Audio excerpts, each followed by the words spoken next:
let me tell you that reports state that Union Minister Shivraj Singh Chauhan will now announce the new Bihar CM, and we're shifting focus to that.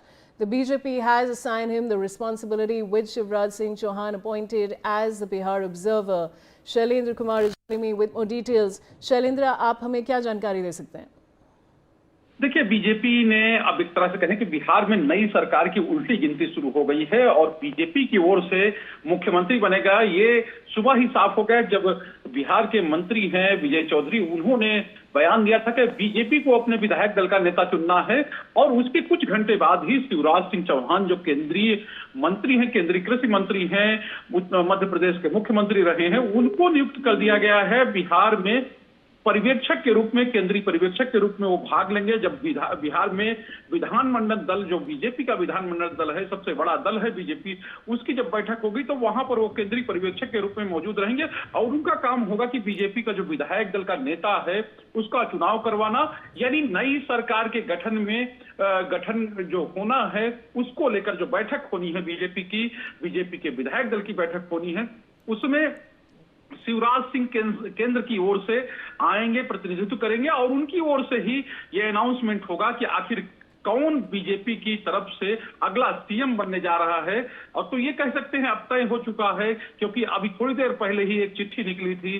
20 फरवरी के बाद अब 14 अप्रैल को, यानी कि अंबेडकर जयंती जिस दिन है, उसी दिन जो कैबिनेट की बैठक बिहार की वो होनी है बिहार में और मुख्यमंत्री नीतीश कुमार की अध्यक्षता माना जा रहा है, तो अंतिम कैबिनेट की बैठक होगी और इसके बाद सीएम इस्तीफा देने जा सकते हैं, यानी राजभवन जाएंगे, सीएम इस्तीफा देंगे और उसके साथ ही नई सरकार के गठन का जो रास्ता है वो साफ हो जाएगा, क्योंकि मुख्यमंत्री के इस्तीफा या जो सरकार चल रही, मौजूदा सरकार चल रही, उसके इस्तीफे के साथ ही सब चीजें साफ हो जाएंगी, आखिर आगे क्या होना है।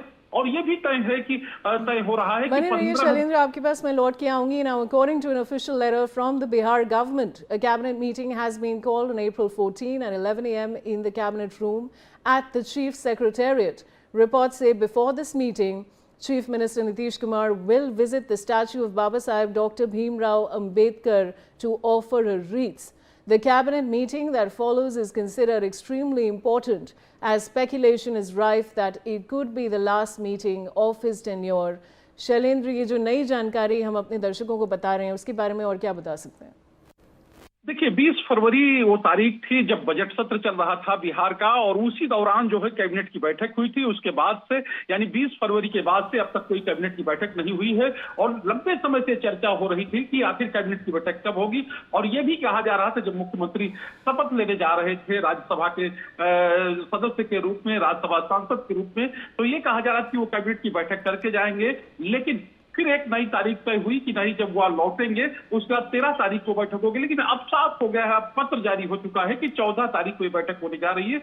और ये बैठक जिस तरह से आपने बताया कि वो जाएंगे अम्बेडकर की प्रतिमा पर अपने श्रद्धा सुमन अर्पित करेंगे, क्योंकि अम्बेडकर जयंती भी उस दिन है, और उसके बाद ही कैबिनेट की बैठक होगी। और ये उनके टेन्योर की, यानी पिछले 21 साल से जो मुख्यमंत्री है 2005 से, उसकी ये अंतिम बैठक होगी और उसके बाद भी ये माना जा रहा है कि वो जाकर अपना इस्तीफा राज्यपाल को सौंपेंगे।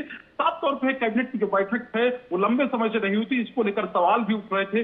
नेता प्रतिपक्ष हैं तेजस्वी यादव, उन्होंने सवाल उठाया था कि जब फैसले ही नहीं हो रहे हैं, सरकार कोई फैसला ले ही नहीं रही, कैबिनेट की बैठक हो ही नहीं रही, तो आखिर राज्य में सरकार कैसी चल रही, तो तमाम सवाल उठ रहे थे। लेकिन इसके बीच में अब ये तय हो गया है कि 14 तारीख को बैठक होगी और उसके बाद ही नई सरकार के गठन का रास्ता जो है वो साफ होगा। शुक्रिया शैलेंद्र हमारे साथ जुड़ने के लिए। And with that viewers, it's time for a short commercial break, but there's a lot more coming up on the other side. Stay with us on NewsX.